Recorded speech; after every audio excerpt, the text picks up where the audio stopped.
Hey guys, welcome back to Margot Watches Movies. My name's Jake Margot. Tonight we're reviewing episode 5 of Chad Powers, and that was a tough episode. I don't know how you guys are feeling. Maybe I'm in the wrong here. Let me know in the comments what you're thinking. Give me a like, give me a subscribe if you like this review coming forward. But the twist of this episode was dark. It was shocking to me. I don't know, maybe I missed it. I think we'd only heard the wife on the phone, but it felt like something out of a Danny McBride, Jody Hill collaboration on HBO. Some Eastbound and Down, some Vice Principals, some Righteous Gemstones stuff. And I don't know if it necessarily matches the vibe of the show. Now, I am aware this is a show that in the very first scene has a player punch a dad who knocks over his son with leukemia. But even in that, as messed up as it was, it felt affable in a sense. It felt whimsical. This was a dark twist. And I was watching this episode tonight for the first half, feeling how I felt in previous episodes where the humor has really started to connect as they go away from the visual gags. I thought that there were several pretty hilarious moments tonight. I think the funniest part of the episode was the booster woman talking about George Soros and making her joke about Chad talking and then having Ricky be the Chad whisperer and translate it into the King's English. It got a good laugh from me. I was also finding myself kind of annoyed that they're really stretching the limits of the Chad Power disguise. We don't seem to be getting any closer to at least one person finding out who he is besides his uh, confidant at this point, his roommate, the mascot. And we have the backdrop of the episode being centered around college game day, visiting Georgia State campus. If you're not familiar with college football, college game day is basically it's through ESPN. They bring analysts to like the big college football game of the week. They go on campus. You have big crowd of students. You have festivities, contests for money, analysis, picks for the game. It's highly entertaining, especially now that Pat McAfee and Nick Saban are on the squad. And the whole backdrop is wanting to get a TV bit of Chad Powers, an interview of him. Chad, of course, is playing completely idiotic as he's trying to hold and not with he's trying to withhold all this information about him and not make any slip ups. Comes across like a complete moron, and it's cute. But as Russ Holiday goes to a bar and is approached by a pretty blonde woman who makes a pass at him, and they end up going out to his Cybertruck in the parking lot and doing what bar patrons do and hooking up in the car. And she knows who Russ Holiday is. As they set up that Chad Powers must go do an interview at the coach's lake house, and he seems to have rekindled his relationship with his wife. Here comes the blonde from the bar. And I think this is probably my fault. It's been a long day of work. I'm tired. I thought she was interviewing him for game day. And I was like, oh, that's interesting. But then you get the huge twist that no, she is in fact the coach's wife, the mother of Ricky, Chad Powers' love interest. And what I was sitting here as I was watching this episode tonight, there's a scene of Chad and Ricky watching film, and I'm thinking to myself, this is really the heart and the backbone of the show. And yeah, I'm a sucker for the will they, won't they love relationships in television. You have the OG of Cheers with Sam and Diane, Ted Danson. You have shows like The Office with Jim and Pam, Parks and Rec with April and Andy and Leslie and Ben that really brought it back into the mainstream.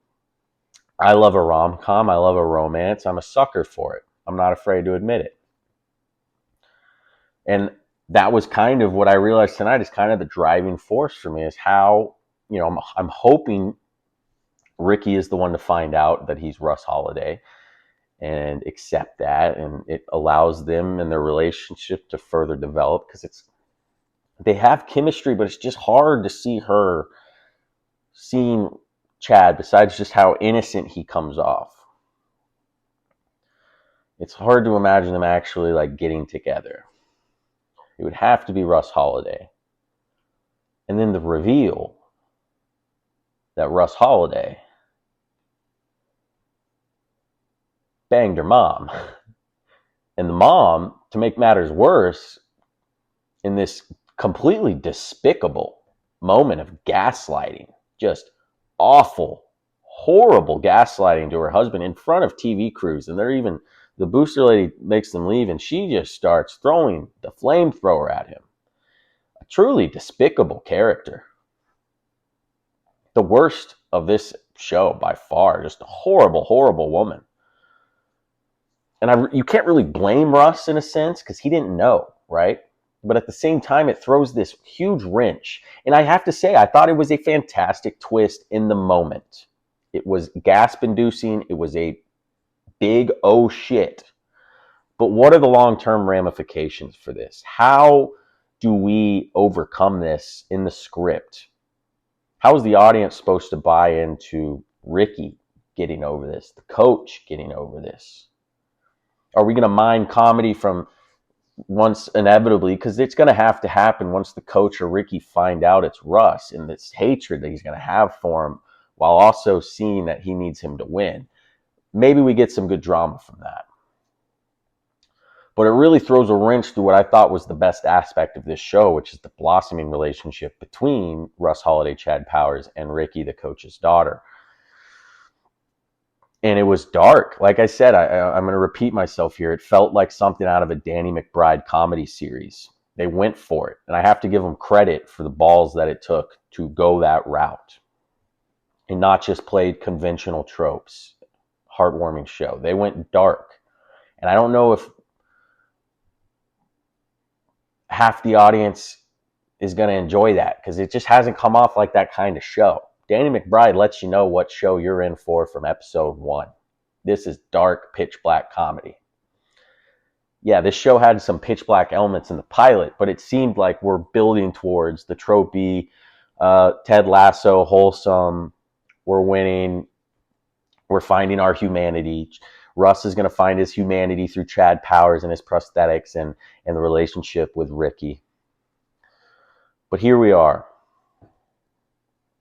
With a hell of a twist. I don't know how you get out of this. It seems like a place of no return. And let's give some good analysis here though, because I feel like I've been a little harsh, but I mean this is a twist. I don't know. But Steve Zahn tonight, in particular, when the reveal is made, when the wife starts just again grotesquely gaslighting, just an awful, awful sociopathic, true narcissistic woman, just an awful character.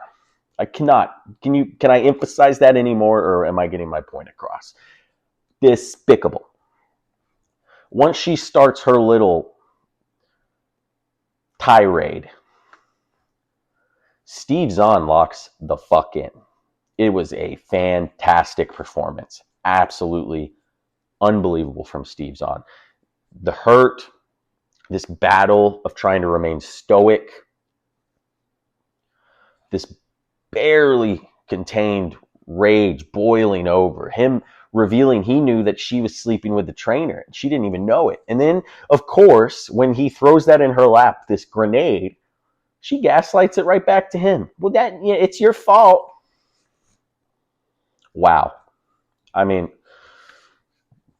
but big props to Steve Zahn tonight. And even Glenn Powell, I think his reactions to everything, the horror, realizing what he's done. And there's this theme the whole episode of, everything's going too good. everything's going too good. I don't want to repeat the analogy, but it has to do with Lord fisting him right when everything seems to be going perfect. And per his analogy, he got fisted all right. And I just don't know how the storylines recover from this. It seems like we're going down a much darker road than anticipated. And I'm kind of in for it, but I'm also kind of upset that it's hard to imagine this love story blossoming now.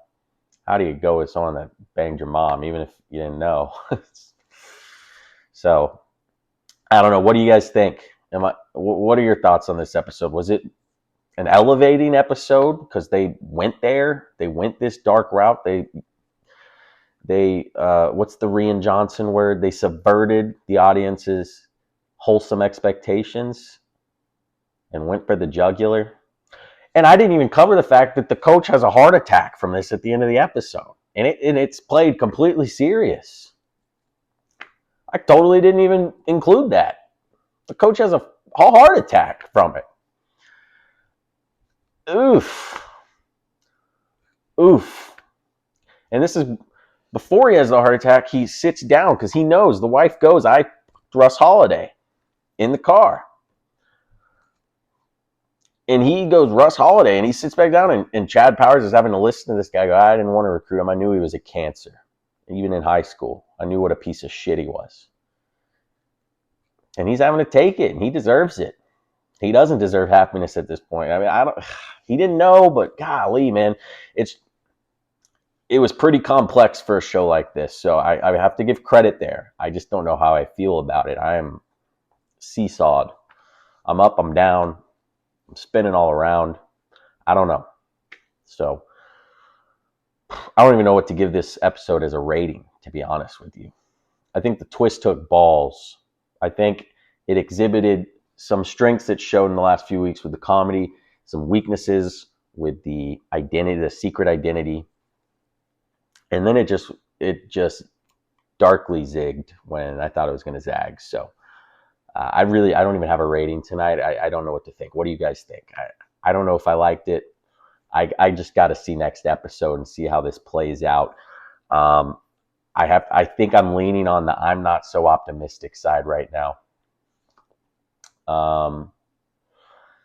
Yeah, but I guess Hulu's told me to wrap this shit up. So that's all for tonight. This is Jake Margot with Margot Watches Movies. Chad Powers, episode 5. What do you guys think? But as always, guys, thanks for tuning in, and we'll see you next time.